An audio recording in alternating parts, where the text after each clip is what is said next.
Hello there. Hello, Marion and Ali and Dinah. You were the first ones up today. I'm so glad you're here. I'm so glad everyone is here now. I hope everyone's here now because we have the very exciting next chapter of The Sun Also Rises to read. It's not a very long chapter, and then one after that is a good length for the day's reading. So today's going to be a relatively brief chapter. And then we will resume. I hope you're enjoying this book. I'm loving reading it again, and it's a lot of fun. It's one of those books that's quite difficult to read out loud. Just there's a lot of dialogue that can kind of go in many different directions, and so it's actually a lot of fun to read out loud. So I hope you're enjoying it. For those of you who are new, this is Fireside Reading, and I'm Gildart Jackson. And every day at 5, when I can, I sit in front of the fire and I read a chapter or two of an old book to whoever is around and wants to join us on Instagram. I also put several of these books up on YouTube, and then there are other books that we've made that are sort of the premium collection, and you can buy those on Amazon, and or you can buy them on some of the streaming services. Take a look at firesidereading.com for more information on that if you're interested. Those are especially good for kids and possibly your children or your grandchildren if you are thinking about giving them some wonderful old book just simply read to them in front of the fire. Let's continue, shall we, with a fireside reading of The Sun Also Rises by Ernest Hemingway. Chapter 5. In the morning, I walked down the boulevard to the Rue Soufflot for coffee and brioche. It was a fine morning. The horse-chestnut trees in the Luxembourg gardens were in bloom.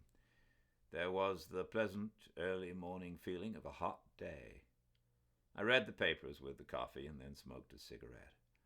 The flower women were coming up from the market and arranging their daily stock. Students went by, going up to the law school or down to the Sorbonne.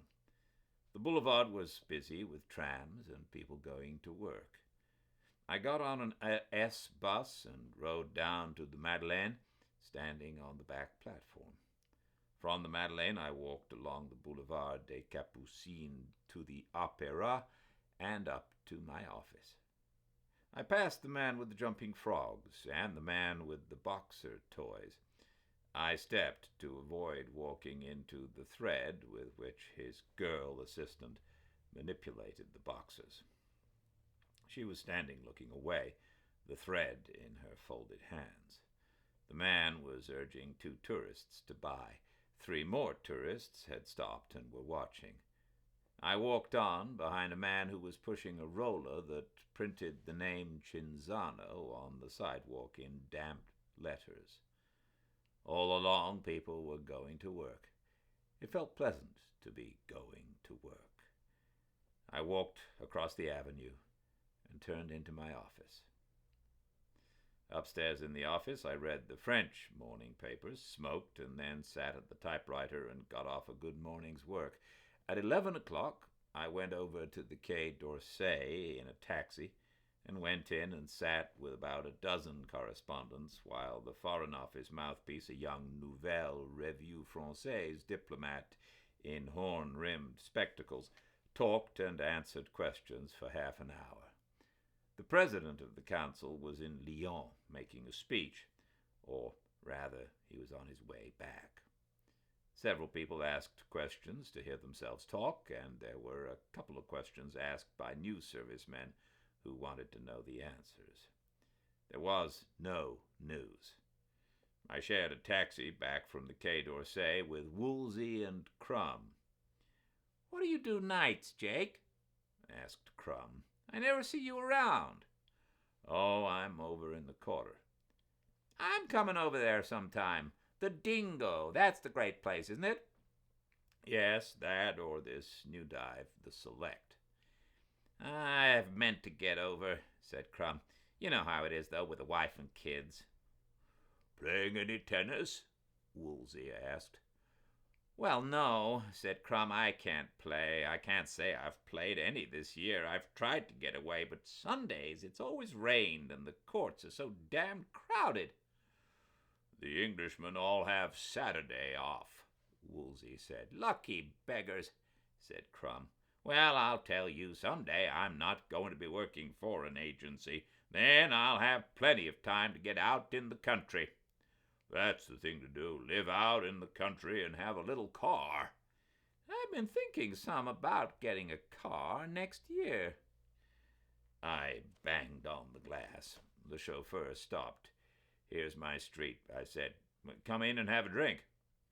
Thanks, old man, Crumb said. Woolsey shook his head. I've got to file that line he got off this morning. I put a 2-franc piece in Crumb's hand. You're crazy, Jake, he said. This is on me. It's all on the office, anyway. Nope, I want to get it. I waved goodbye. Crumb put his head out. See you at the lunch on Wednesday. You bet. I went to the office in the elevator. Robert Cohn was waiting for me. Hello, Jake, he said. Going out to lunch? Yes. Let me see if there is anything new. Where will we eat? Anywhere. I was looking over my desk. Where do you want to eat? How about Wetzel's? They've got good hors d'oeuvres. In the restaurant, we ordered hors d'oeuvres and beer. The sommelier brought the beer tall, beaded on the outside of the steins, and cold. There were a dozen different dishes of hors d'oeuvres. Have any fun last night? I asked. No, I don't think so. How's the writing going? Rotten. I can't get this second book going. That happens to everybody. Oh, I'm sure of that. It gets me worried, though. Thought any more about going to South America? I meant that. Well, why don't you start off? Frances. Well, I said, take her with you. She wouldn't like it. That isn't the sort of thing she likes. She likes a lot of people around. Tell her to go to hell. I can't. I've got certain obligations to her. He shoved the sliced cucumbers away and took a pickled herring. What do you know about Lady Brett Ashley, Jake? Her name's Lady Ashley. Brett's her own name. She's a nice girl, I said. She's getting a divorce, and she's going to marry Mike Campbell. He's over in Scotland now. Why? She's a remarkably attractive woman. Isn't she? There's a certain quality about her, a certain fineness. She seems to be absolutely fine and straight. She's very nice. I don't know how to describe the quality, Cohn said. I suppose it's breeding. You sound as though you liked her pretty well. I do. I shouldn't wonder if I were in love with her. She's a drunk, I said. She's in love with Mike Campbell, and she's going to marry him. He's going to be rich as hell someday. I don't believe she'll ever marry him. Why not? I don't know. I just don't believe it. Have you known her a long time? Yes, I said. She was a VAD in a hospital that I was in during the war. She must have been just a kid then. She's 34 now. When did she marry Ashley? During the war. Her own true love had just kicked off with the dysentery. You talk sort of bitter. Sorry, I didn't mean to. I was just trying to give you the facts.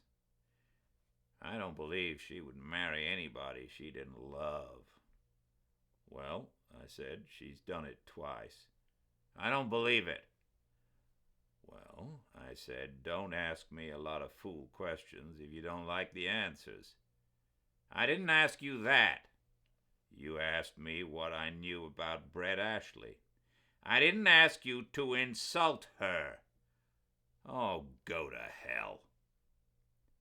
He stood up from the table, his face white, and stood there, white and angry, behind the little plates of hors d'oeuvres.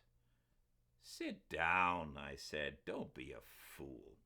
You've got to take that back. Oh, cut out the prep school stuff. Take it back. Sure, anything. I never heard of Brett Ashley. How's that? No, not that. About me going to hell. Oh, don't go to hell, I said. Stick around. We're just starting lunch. Cohn smiled again and sat down. He seemed glad to sit down. What the hell would he have done if he hadn't sat down? You say such damned insulting things, Jake.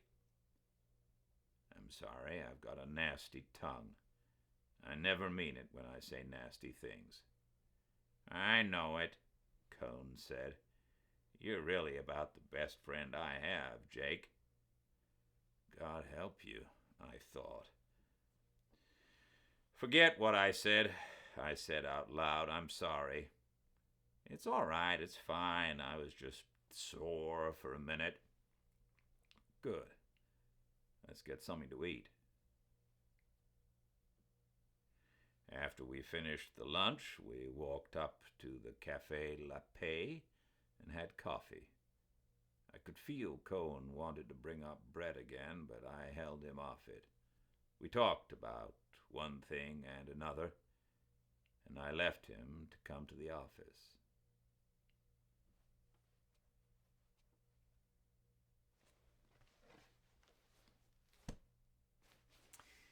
Not very long today, sorry, but a nice chapter tomorrow at 5 Pacific at Fireside Reading on Instagram. I hope everyone is very well and stays very well until we meet again. Until then.